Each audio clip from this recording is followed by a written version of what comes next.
Vamos a hablar sobre Albania y de cómo se libró de los nazis.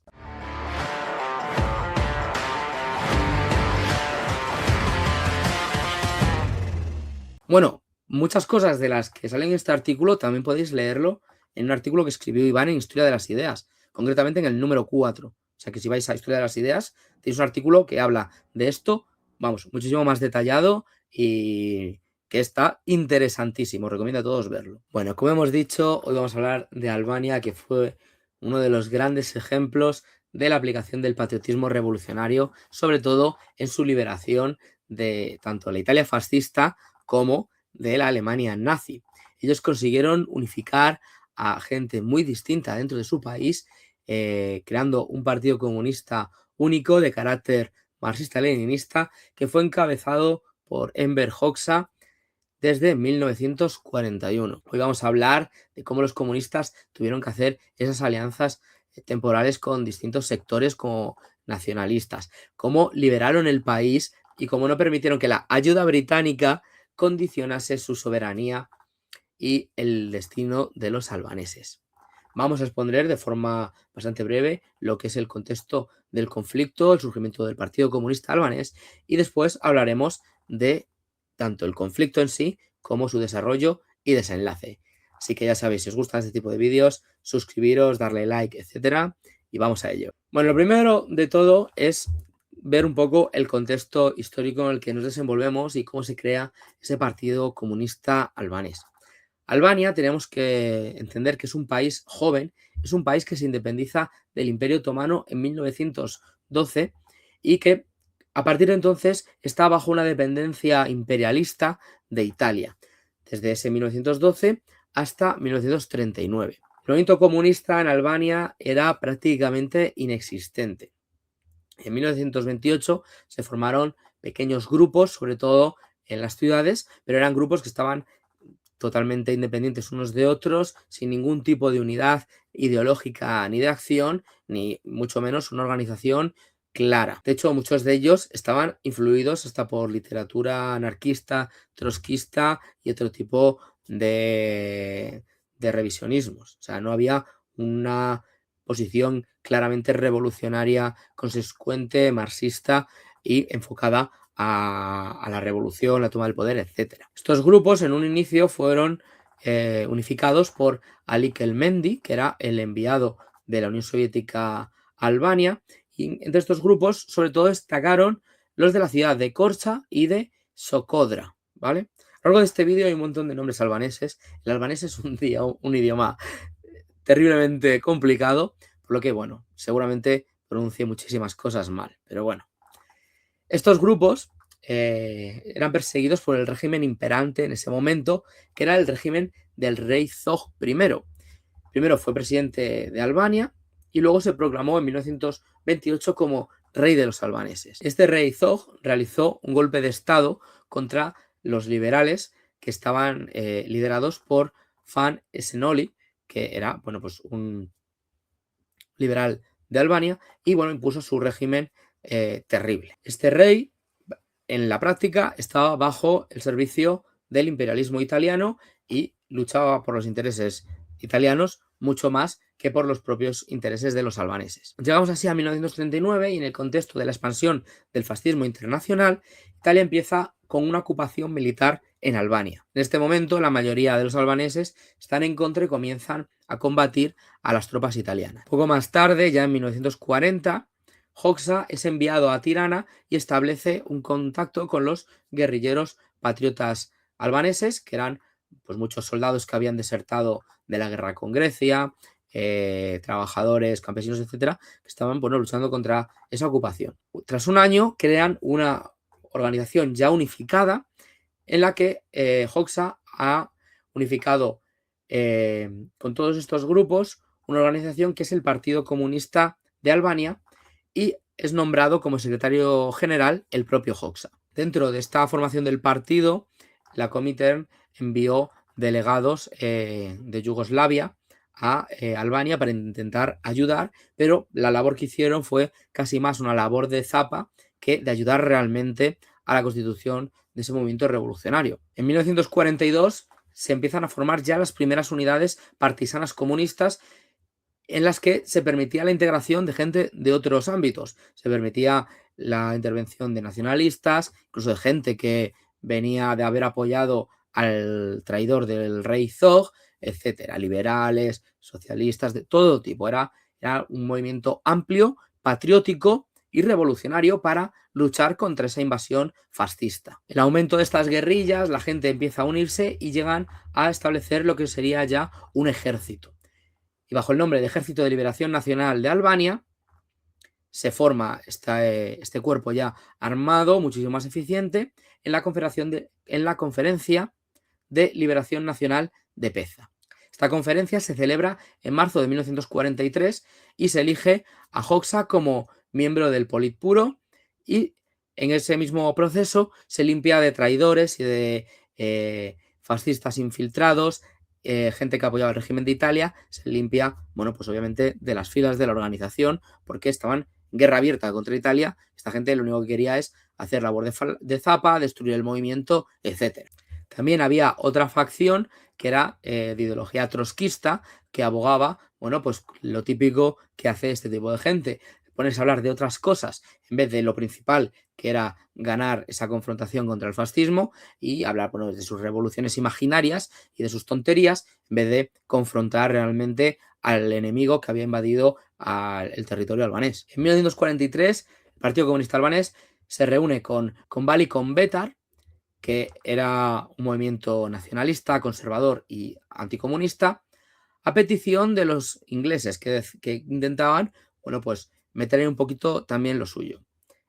Ellos llegaron a un acuerdo y crean lo que sería conocido como el Comité de Salvación de Albania. Pero al poco tiempo se ve que estos nacionalistas conservadores eran una maniobra de Inglaterra para establecer sus intereses imperialistas en Albania una vez que echaran a los italianos. El 8 de septiembre de 1943, Italia capitula, todos sabemos lo que pasa, y ese control de Albania se reemplaza por el control de los alemanes. Y estos restablecen al rey Zog como rey y se alían con Valikon Betar y Legatelli, que eran otro grupo monárquico. O sea, tenemos los nacionalistas conservadores y el grupo monárquico, que los ponen en el poder bajo el control de los nazis, ¿vale?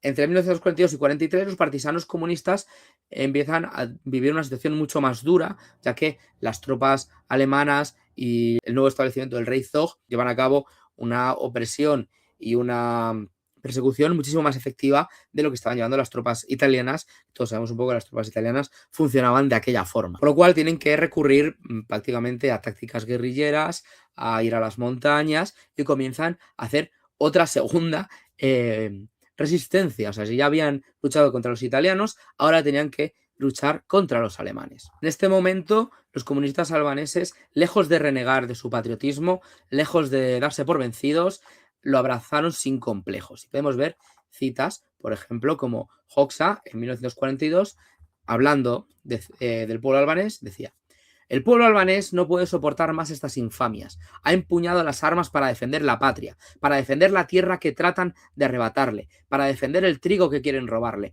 para defender la honra de la familia y de las mujeres albanesas. Las calles de las ciudades y las aldeas se han regado con sangre de los valerosos patriotas, con la de combatientes por la libertad que el fascismo y los traidores califican de vendidos. Nuestras montañas se han llenado de guerrilleros y de voluntarios de la libertad.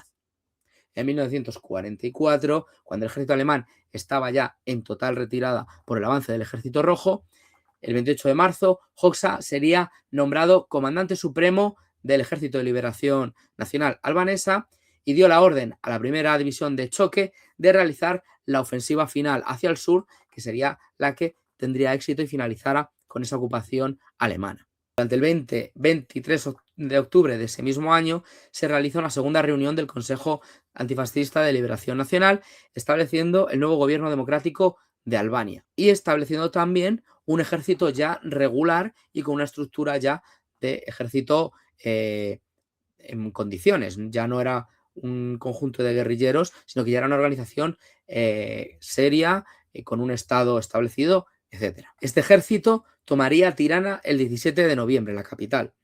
y salía con todo el territorio albanés que quedaba en manos de los alemanes. Parte de las tropas albanesas también incluso fueron más allá de su frontera a ayudar a otros pueblos y otras naciones a liberarse, como por ejemplo el caso de Kosovo, que fue liberado de los nazis principalmente por el ejército albanés. Fue un ejemplo de resistencia, vamos, a todos los niveles. Fueron de los pocos que se liberaron sin ayuda de potencias extranjeras. Ellos fueron un ejemplo total de lucha y de resistencia.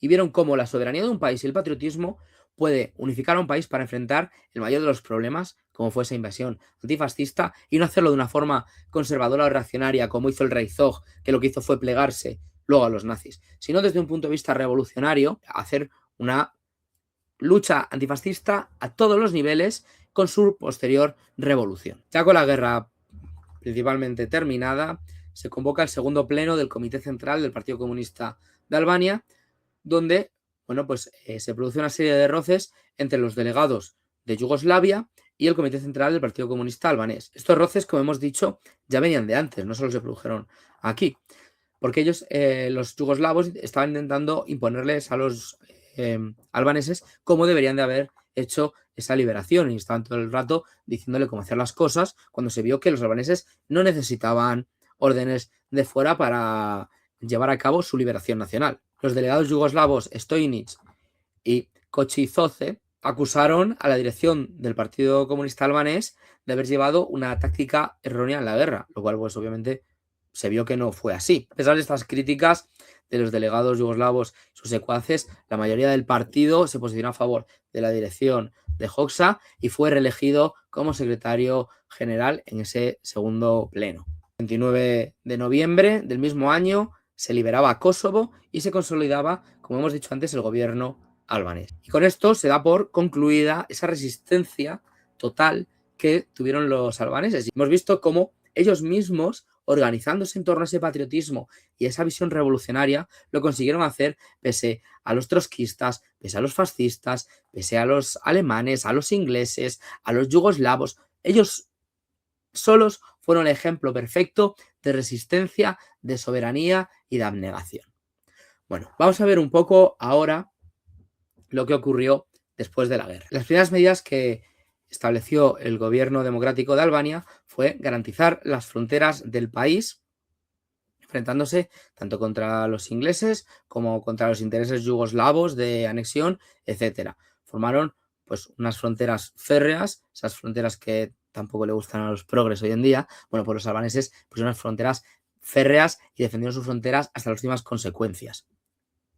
También comenzaron a reconstruir todas las infraestructuras destruidas por la guerra, así como los diferentes edificios e instalaciones. Se volvió a reactivar la economía que había sido paralizada y destruida totalmente por la guerra. Se mejoraron las condiciones agrarias y se evitaron hambrunas. Y al igual que hicieron los bolcheviques en Rusia, adoptaron las posturas del socialismo en un solo país y se centraron en desarrollar su propia revolución, su propia historia y su propio país. Y esto no lo aplicaron simplemente en ese momento porque les vendiera bien. Eso es una cosa que se mantuvo durante toda la historia de la Albania socialista. De hecho, podemos ver como en el informe de la conferencia de activistas del partido en Tirana de 1948, Hoxha dice: hay que reforzar y acrecentar entre las masas populares su amor y su profundo respeto por nuestro ejército, defensor y garantía de las fronteras del país, de la independencia de la patria, fiel guardia de las conquistas socialistas y de los intereses de nuestro pueblo. Es decir, no es que usaran solo el patriotismo como una táctica para engañar a la gente y conquistar el país, sino que eran patriotas. Y eso es una cosa de la que tenemos que aprender. No vale tácticas de decir, no, sí, nos aliamos. No, ellos eran profundamente patriotas y profundamente revolucionarios. Y es un ejemplo que tenemos que tomar a día de hoy. También reivindicaron figuras propias de la historia albanesa, incluso reyes, como por ejemplo Skanderbeg, que era un rey que luchó contra los musulmanes, para reivindicar ese patriotismo albanés. Es como si aquí reivindicáramos, no sé, al Cid o Alfonso VIII o figuras de ese estilo, cosa que obviamente pues nosotros no nos avergonzamos, pero todos los que van de comunistas les sale urticaria cada vez que alguien habla de esto. Lo hizo Stalin en la Unión Soviética, con Nevsky, con Iván el Terrible, con otras figuras, lo hizo Hoxha y nosotros también. Porque somos patriotas, porque somos revolucionarios y no estamos con el trotskismo nihilista, ni con las tonterías de los anarquistas, ni con las de los progres ahora. Un ejemplo de esto, para que veáis que no lo digo yo, es Hoxha en el llamamiento a los campesinos albaneses de julio de 1942 dice: el pueblo albanés toma parte en la lucha por la salvación de la humanidad de los bárbaros fascistas.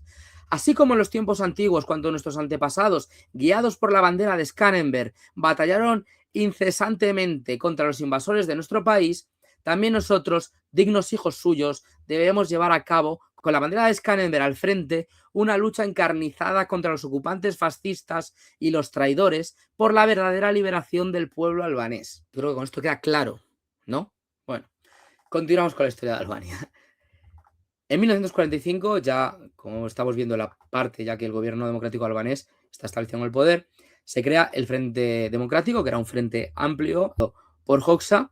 El 11 de enero del 46 se proclama la República Popular de Albania, que posteriormente, en 1976, se llamaría República Popular Socialista de Albania, y el 14 de mayo del 46 se finalizaría la primera constitución. El Partido Comunista de Albania, tras su lucha patriótica y exitosa, adquiere un prestigio enorme entre las masas de trabajadores, lo que hace posible la aceptación de la revolución socialista y la implantación de la dictadura del proletariado. Al principio hubo relaciones cordiales y amistosas entre la Unión Soviética, Albania y Yugoslavia, pero las políticas de Yugoslavia, lejos de respetar la solidaridad entre las naciones, esa visión de coexistencia, etcétera, intentaban establecer su imperialismo. Ya sabemos todos a lo que se dedicaba Tito y sus amigos. Y respecto a la Unión Soviética, si bien en todo el periodo de Stalin no hubo ningún tipo de problema entre Albania y la URSS, tras la muerte de este y la traición de Khrushchev, Albania planta cara porque Albania no va a permitir que los khrushchevistas y toda esa panda de parásitos y de burócratas que vendieron el socialismo quieran también imponerlo en Albania. Y Albania mantiene la bandera del marxismo-leninismo firme frente a todo el mundo.